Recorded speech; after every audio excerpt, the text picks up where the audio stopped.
Terima kasih telah hadir di ruang sunyi ini.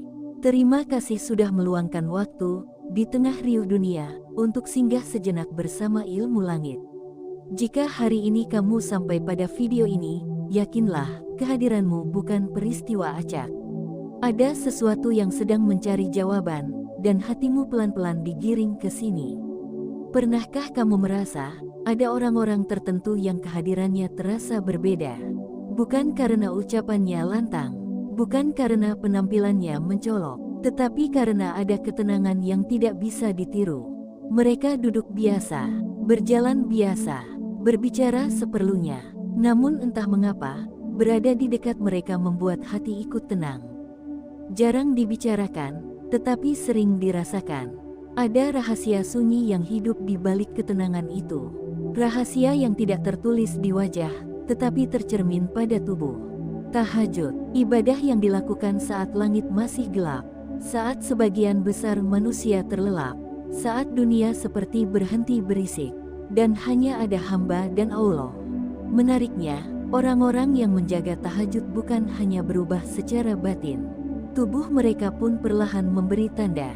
Aneh bagi yang belum merasakannya, tetapi sangat nyata bagi yang menjalaninya. Dan inilah yang jarang disadari banyak orang. Tahajud tidak hanya menyentuh jiwa, ia membentuk tubuh dari dalam.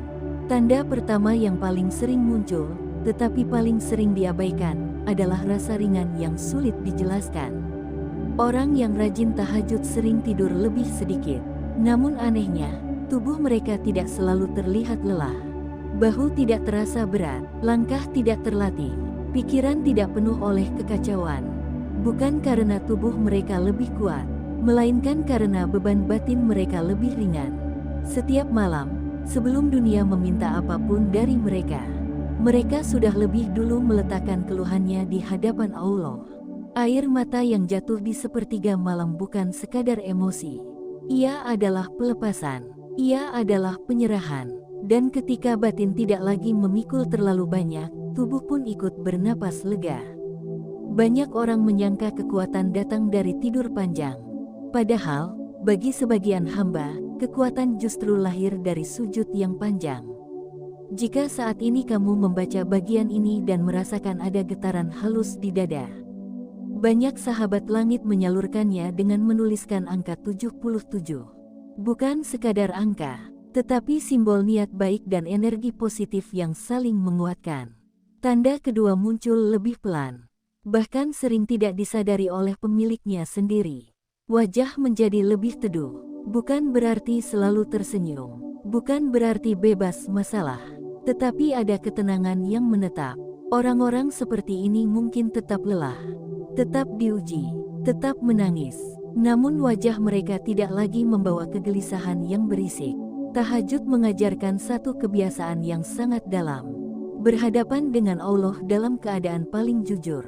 Tidak ada peran, tidak ada topeng, tidak ada kepura-puraan, dan kejujuran yang diulang setiap malam itu perlahan membersihkan sesuatu di dalam. Sisa-sisanya tertinggal di wajah, menjadi keteduhan yang tidak bisa dibuat-buat. Banyak yang tidak tahu, wajah yang tenang seringkali adalah wajah yang paling sering menangis dalam diam. Namun dua tanda ini baru permukaan, seperti riak kecil di atas air. Padahal di bawahnya, ada arus yang jauh lebih dalam. Karena tahajud bukan hanya membentuk ketenangan, ia juga membentuk kepekaan. Dan disinilah tubuh mulai menunjukkan tanda yang membuat banyak orang terdiam ketika menyadarinya. Tubuh menjadi lebih sensitif terhadap kegelisahan batin. Orang yang rajin tahajud sering merasakan tubuhnya cepat tidak nyaman ketika hatinya menjauh. Bukan hanya rasa bersalah di pikiran, tetapi reaksi fisik yang nyata. Dada terasa sempit, napas terasa pendek, tidur tidak nyenyak meski tubuh lelah. Seolah tubuh memiliki bahasa sendiri. Bahasa yang mengingatkan, bahasa yang menegur, karena terlalu sering berdiri di hadapan Allah.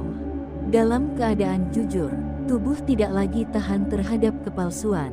Ini bukan hukuman, ini adalah penjagaan. Ketika seseorang terbiasa membersihkan hatinya di sepertiga malam, tubuhnya pun ikut menolak hal-hal yang mengotori.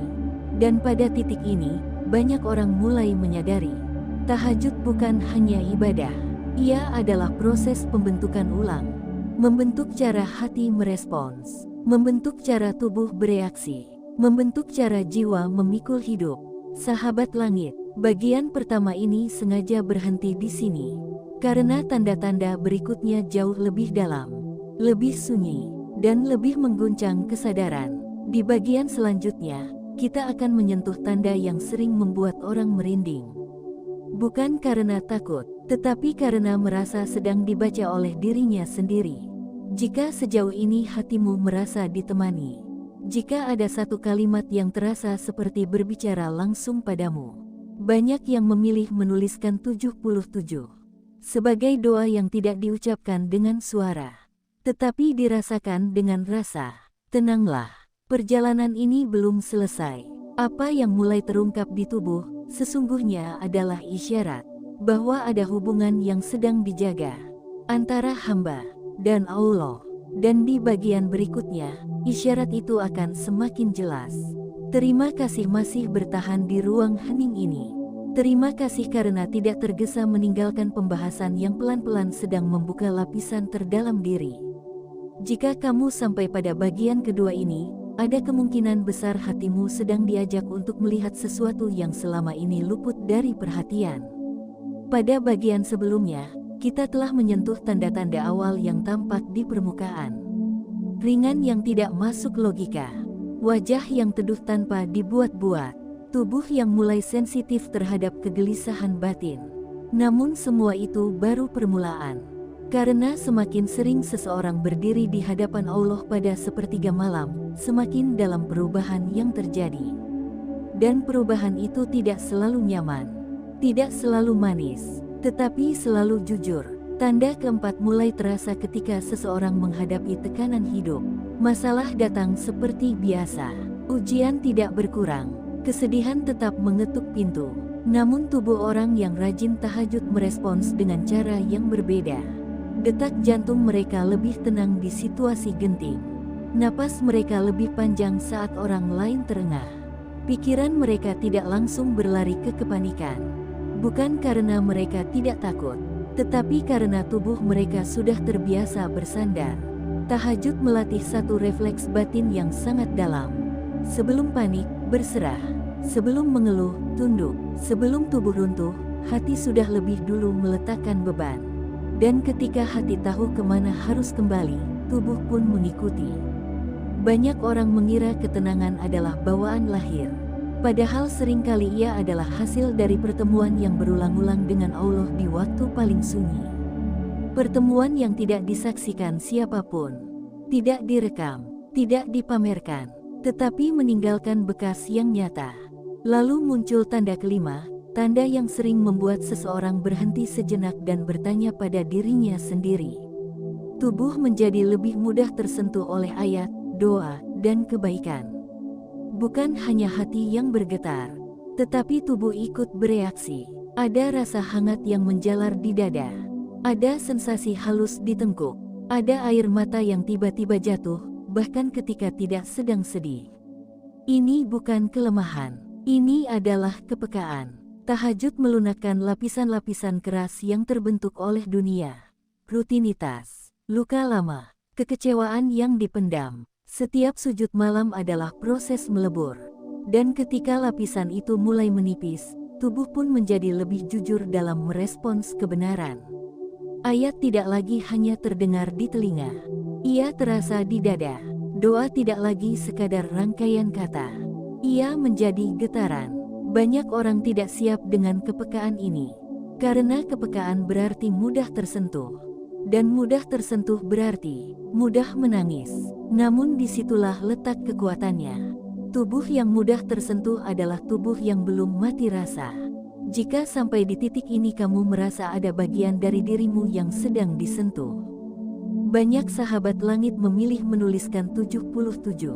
Sebagai bentuk penerimaan dan aliran energi positif yang lembut.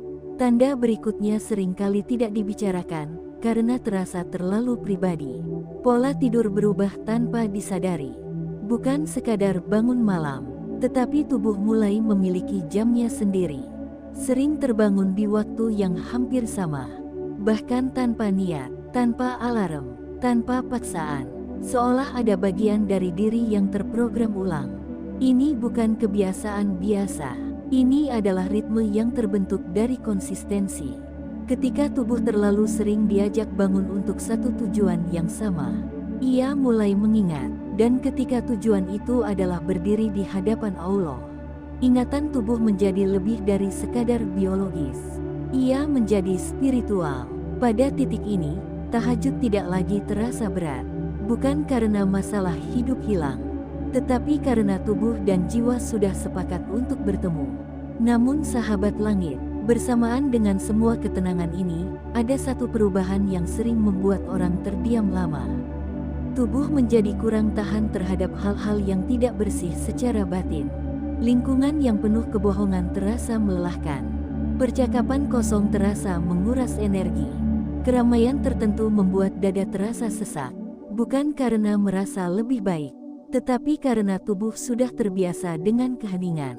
Tahajud mengajarkan satu bahasa yang sangat sunyi, dan ketika bahasa itu sudah dipahami, kebisingan dunia terasa terlalu keras. Banyak orang salah paham, mengira ini sebagai menjauh dari dunia, padahal sesungguhnya ini adalah bentuk penjagaan. Allah menjaga hambanya dengan cara yang tidak selalu disadari, kadang dengan menenangkan, kadang dengan menjauhkan, kadang dengan membuat tubuh tidak nyaman di tempat yang salah. Dan disinilah seseorang mulai mengerti bahwa tanda-tanda di tubuh bukan sekadar efek samping ibadah. Ia adalah isyarat bahwa ada hubungan yang sedang dirawat, isyarat bahwa ada hati yang sedang dijaga. Sahabat langit, bagian kedua ini membawa kita lebih dalam. Namun perjalanan belum selesai. Di bagian berikutnya, kita akan menyentuh tanda yang paling sunyi. Tanda yang jarang disadari sampai seseorang benar-benar berhenti dan mendengarkan tubuhnya sendiri. Jika sampai di sini kamu masih merasa ditemani, masih merasa tidak sendiri, angka 77 sering menjadi simbol kebersamaan rasa dan doa yang tidak diucapkan dengan kata. Tenanglah, yang paling dalam justru sering datang paling akhir. Dan di bagian ketiga, kita akan menyentuhnya dengan perlahan. Terima kasih karena masih bertahan sampai sejauh ini. Terima kasih karena tidak tergesa pergi ketika pembahasan mulai menyentuh wilayah yang jarang disinggahi. Jika kamu sampai pada bagian ketiga ini, ada kemungkinan besar bukan logika yang menuntunmu, tetapi rasa yang perlahan meminta untuk disimak. Pada bagian sebelumnya, kita telah melihat bagaimana tahajud membentuk ketenangan, kepekaan, dan ritme baru dalam tubuh. Namun semua itu masih berada pada lapisan yang bisa dirasakan dari luar. Di bagian ini, kita akan masuk ke wilayah yang lebih sunyi. Wilayah yang sering tidak disadari sampai seseorang benar-benar diam dan jujur pada dirinya sendiri. Tanda terakhir justru bukan sesuatu yang tampak mencolok. Ia tidak membuat orang terlihat istimewa. Tidak pula menjadikan seseorang merasa lebih tinggi. Sebaliknya, tanda ini sering membuat seseorang merasa semakin kecil. Tubuh menjadi lebih mudah tunduk. Bukan tunduk karena lemah, bukan tunduk karena takut, tetapi tunduk karena sadar. Orang yang rajin tahajud perlahan merasakan perubahan sikap tubuh yang sangat halus. Postur tidak lagi kaku oleh keangkuhan. Gerak tidak lagi tergesa oleh ambisi. Nada suara tidak lagi penuh desakan. Ada jeda di antara reaksi. Ada ruang di antara dorongan. Tubuh seperti belajar satu bahasa baru. Bahasa rendah hati. Setiap malam, ketika dahi menyentuh lantai, tubuh mengingat satu hal penting. Bahwa setinggi apapun seseorang berdiri di siang hari, ia tetap berasal dari posisi paling rendah di hadapan Allah. Dan pengulangan itulah yang membentuk karakter. Bukan hanya di hati, tetapi di otot, di napas, di cara seseorang hadir di dunia. Tanda ini sering tidak disadari oleh pemiliknya, namun sangat terasa oleh orang-orang di sekitarnya. Mereka terasa lebih tenang diajak bicara, lebih aman untuk didatangi, lebih lapang untuk berbagi. Bukan karena mereka selalu punya jawaban, tetapi karena tubuh mereka tidak lagi mengancam. Ada satu hal lagi yang muncul bersamaan dengan ketundukan ini. Tubuh menjadi lebih jujur terhadap rasa. Orang yang rajin tahajud semakin sulit membohongi dirinya sendiri. Ketika lelah, tubuh meminta berhenti. Ketika sedih, tubuh mengizinkan air mata. Ketika tidak sanggup, tubuh tidak lagi memaksa tampil kuat. Ini perubahan yang besar, karena dunia mengajarkan sebaliknya. Menahan, menyembunyikan, berpura-pura. Tahajud mengembalikan tubuh pada kejujuran asalnya. Bahwa menjadi hamba berarti boleh rapuh, boleh tidak selalu siap, boleh mengaku tidak tahu arah. Dan kejujuran ini justru menjadi sumber kekuatan yang baru. Karena tubuh yang jujur tidak mudah retak. Ia lentur, ia tahu kapan harus menahan, ia tahu kapan harus melepas. Sahabat langit, pada titik ini, banyak orang mulai menyadari satu hal yang sangat menggetarkan. Bahwa tanda-tanda di tubuh bukanlah tujuan. Ia hanyalah dampak dari hubungan yang terus dirawat di waktu yang tidak ramai. Dampak dari perjumpaan yang tidak diumumkan. Dampak dari doa yang tidak dipertontonkan. Tahajud tidak membuat seseorang kebal dari masalah, tetapi membuat tubuhnya tidak mudah hancur saat masalah datang. Tahajud tidak menghapus luka, tetapi mengajarkan tubuh cara menampung luka tanpa membusuk. Tahajud tidak selalu memberi jawaban, tetapi memberi ketenangan untuk menerima bahwa tidak semua pertanyaan harus dijawab sekarang. Dan disinilah tanda terakhir menjadi sangat jelas. Tubuh menjadi lebih siap menerima takdir. Bukan pasrah yang kosong, tetapi penerimaan yang hidup. Ada hal-hal yang dulu membuat dada sesak, kini terasa lebih lapang. Ada kejadian yang dulu terasa tidak adil, kini bisa diterima tanpa perlawanan berlebihan. Bukan karena tidak sakit, tetapi karena tubuh sudah mengenal satu tempat untuk pulang. Setiap kali dunia terlalu berat, tubuh mengingat sujud. Setiap kali hati ingin melawan, napas mengingat doa. Setiap kali pikiran ingin lari, jiwa mengingat keheningan sepertiga malam. Dan ingatan ini tidak lahir dari teori, ia lahir dari kebiasaan. Sahabat langit, jika kamu merenung sejenak dan menemukan bahwa sebagian dari tanda-tanda ini terasa dekat, bukan berarti kamu sudah sampai. Justru sebaliknya, ini tanda bahwa perjalanan masih berlangsung. Orang yang benar-benar dijaga oleh Allah bukan yang merasa paling dekat, tetapi yang terus ingin mendekat. Bukan yang merasa paling tenang, tetapi yang tetap mencari ketenangan di saat paling gelisah. Bukan yang merasa paling suci, tetapi yang paling sering kembali ketika merasa kotor. Jika bagian ini terasa menenangkan sekaligus menggetarkan, banyak sahabat langit memilih menuliskan 77 sebagai penanda bahwa hati mereka ikut bergetar, dan sebagai aliran energi positif yang diniatkan baik. Sebelum kita menutup rangkaian ini, ingatlah satu hal yang sangat penting. Tidak semua orang yang tahajud menunjukkan tanda-tanda ini secara sama. Karena setiap jiwa diproses dengan cara yang berbeda.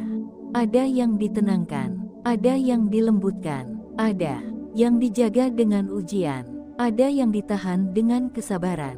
Namun satu hal yang pasti, tidak ada satupun sujud yang sia-sia. Tidak ada satupun doa malam yang tidak didengar. Tidak ada satupun air mata yang jatuh tanpa makna. Mungkin hari ini tubuhmu belum menunjukkan apapun. Tidak apa-apa, proses tidak selalu cepat. Yang terpenting, ada langkah yang terus dijaga. Ada niat yang terus dibersihkan. Ada hubungan yang terus dirawat. Dan jika suatu hari kamu merasakan tubuhmu lebih tenang tanpa tahu sebabnya, lebih peka tanpa merasa lemah, lebih tunduk tanpa merasa kecil, ingatlah satu hal, mungkin itu bukan karena kamu semakin hebat, tetapi karena Allah sedang mendekatkanmu dengan cara yang sangat lembut. Terima kasih telah berjalan sejauh ini bersama Ilmu Langit.